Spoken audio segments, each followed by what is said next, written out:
Mummy, एक cup T बनव ना.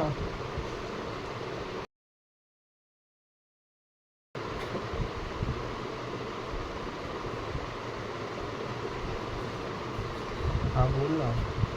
काय तू घरी येतोस आता? हा ठीक आहे. हा लवकर ये.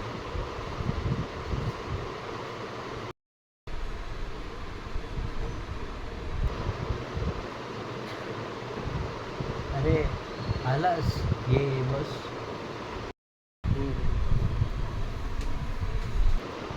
मम्मी एक काम कर, एक कप टी नको, 2 कप टी कर. हो, 2 कप टी कर. एक कप टी तर आधीच आहे आणि ह्याने अजून एक कप टी सांगितली मला.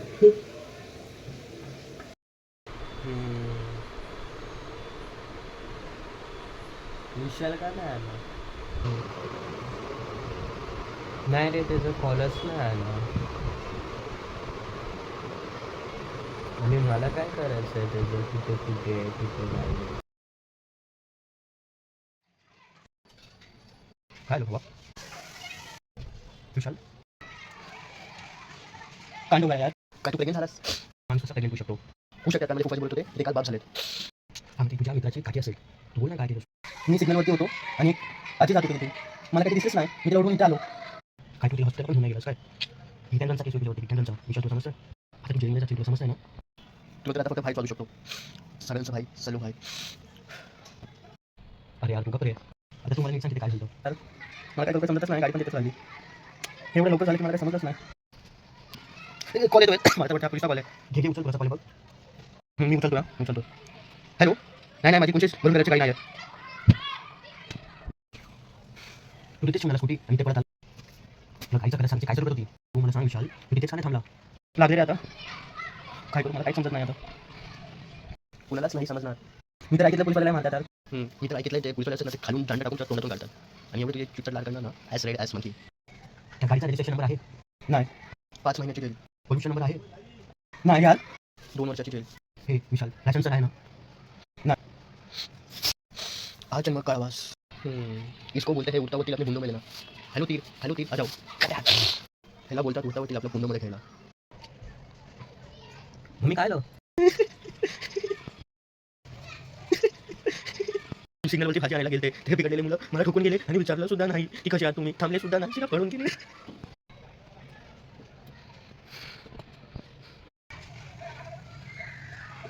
अरे विशाल बेटा, जी गाडी होती ना तुझी सिग्नलला विसरलेला, ते मी आता खाली घेऊन आलो. हां सगळे तुम्ही असे एवढे बसलं काय लागलं तुला? थांब ना, आता न्यूजच लाव. आज इलेक्शन चालू आहे ना. तू कधीपासून न्यूज चॅनल बघायला लागलास? हो, आज इलेक्शन आहे. बट त्या इलेक्शनचा अर्थ तरी माहिती आहे काय? बघ आता.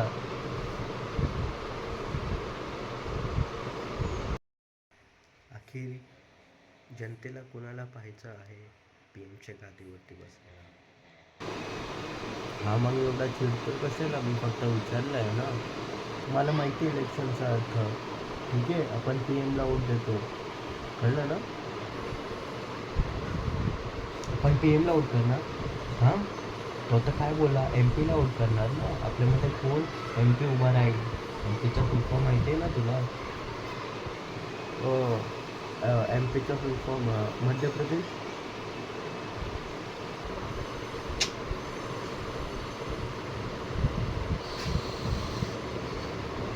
मध्य प्रदेश नाही रे बेटा, member of parliament, member of parliament. अरे अरविंद, आपण कधीच PM ला वोट नाही देत. आपल्या असं कॉन्स्टिट्यूशनमध्ये लिहिलेलंच नाही की आपण PM ला वोट देऊ शकतो. पण MP ला वोट देतो, मेंबर ऑफ पार्लिमेंटला. पार्लिमेंट, ठीक आहे. आपण मेंबर ऑफ पार्लिमेंट वोट करतो, ठीक आहे. आणि एका पॉलिटिकल पार्टी एका PM साठी सिलेक्ट व्हायला जो नंबर आहे तो आहे 534, 543 सीट्स लागतात.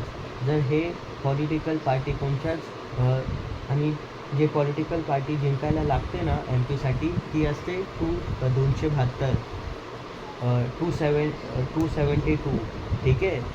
आणि जर हे 272 जर मेंबर ऑफ पार्लिमेंट सिलेक्ट नाही झाले, तर मग ही दुसऱ्या पार्टीसोबत गठबंधन करते आणि मग ते एक लीडर चूज करते. आणि ते आपल्या माहिती आहे ना काय सुरू आहे. जे पण MP असतात ना व्हाईटवाले, ते ह्या यूथ लोकांना बोलवणार, त्यांच्या बुलेटमध्ये पेट्रोल भरणार आणि मग त्यांचे जय जय जय जय जय जयकार करून मग त्यांना जिंकवणार, ठीक आहे. आपल्याला पहिलं हे थांबवायला पाहिजे. जर आपण एक चांगला PM चुनला ना, एक ॲटलिस्ट तो एज्युकेट तर असायला पाहिजे, त्याच्याकडे तेवढं नॉलेज तर असायला पाहिजे की तो अख्ख्या सिटीला हे करू शकतो, सेव्ह करू शकतो. मग MPचं आता काम काय आहे? जर तुझ्या रस्त्यामध्ये खड्डे असतील ना, तर तो जे गड्डे आहे ना, तर तो तुमचा MP PM ला लॉ पास करेल की ह्या इथे हा गड्डा आहे, ह्याच्यामुळे खूप प्रॉब्लेम्स होतात. मला जनतेने सांगितलं, तर आता इथे लॉ बनवायचं आहे आणि मग तो जो पैसा येईल ना तो तुझा आहे. म्हणून ते तुझी जबाबदारी आहे की वोटिंगच्या दिवशी जाऊन एक चांगल्या ह्याला वोट करणं द्यायचं, ठीक आहे. आणि हे जे असतात ना वोटिंगच्या बाहेर, की आम्हाला वोट द्या, आम्ही तुला पैसे देतो, आम्हाला वोट द्या, आम्ही तुला 1 लाख, 1 करोड, एक घर, गाडी, बंगला देतो. हे लोकच मग पुढे जाऊन खूपच वाईट करतात जनतेचं. समजतंय ना तुला? जो पण आपला पैसा आहे ना, तो त्या रस्त्यासाठी जातो. जो PM देतो, तो आपलाच टॅक्सचा पैसा आहे. जर चांगली गव्हर्नमेंट जर चुनली ना, तर टॅक्स व्हॅल्युएशन चांगलं होणार, तुझे नीट रस्ते बनणार, ओके. आणि मग जेही तुझे फॅसिलिटीज ते आधी नव्हते ना, ते तुझे येणार स्टार्ट झाणार. अशी कंट्री डेव्हलपमेंट होणार, अशी चांगली गव्हर्नमेंट बनणार.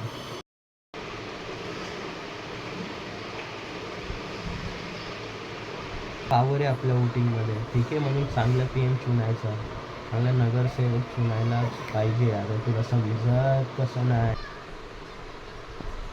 आणि आपल्या इकडची जी जनता बेकार आहे ना, कोणत्यातरी MPच्या घरी जाणार, बिर्याणी पार्टी करणार. मी राहुलला वोट देईल, बिर्याणी पार्टी नंतर मग जी बिर्याणी पार्टी करणार आणि त्या व्यक्तीलाच आपण वोट देणार. तेव्हा आणि MP जिंकेल, तो सेमला वोट नाही, ते बनेल, मग एक वॅम्पायर बनेल. आणि ज्या ज्या जनतेने त्याला वोट केलं ना, तो त्या सगळ्यांचा खून चुसेल. ती अख्खी बिर्याणी जी खाल्लेली ना, त्यामध्ये तो अख्खा तो एक चुसेल, ओके.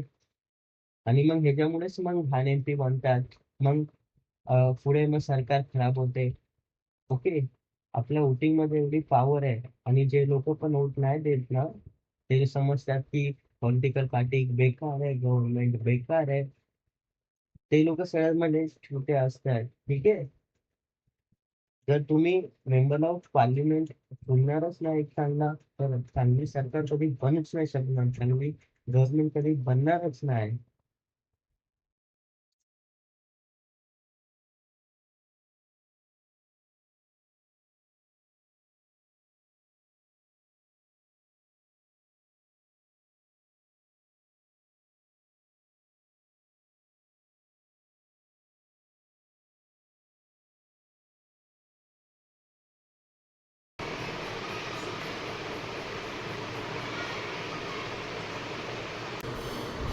ॲटलिस्ट तुझ्याकडे वोटिंग कार्ड तर असेल ना अरविंद.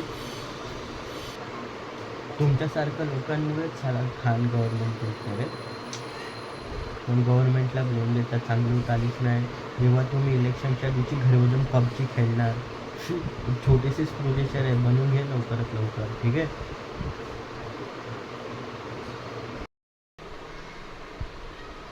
हे बघ विशालाला.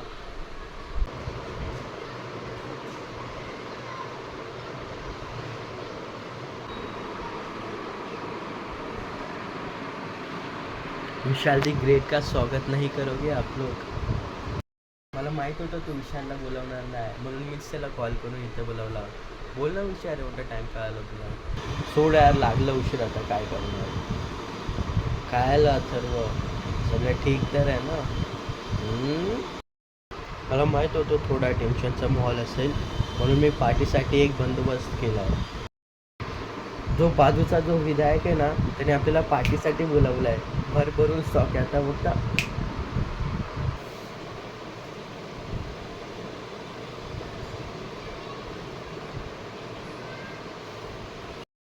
आपला स्टॉक आहे ना विशाल, चल मग जाऊ.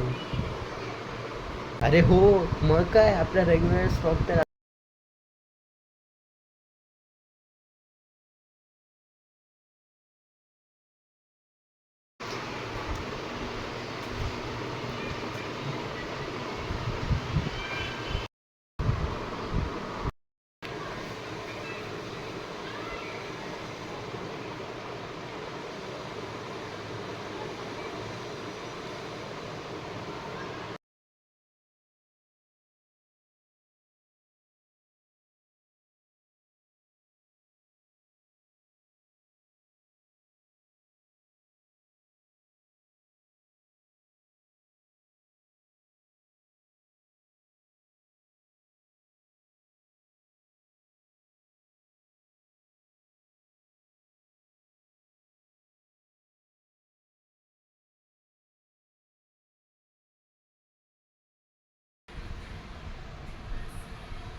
मम्मी,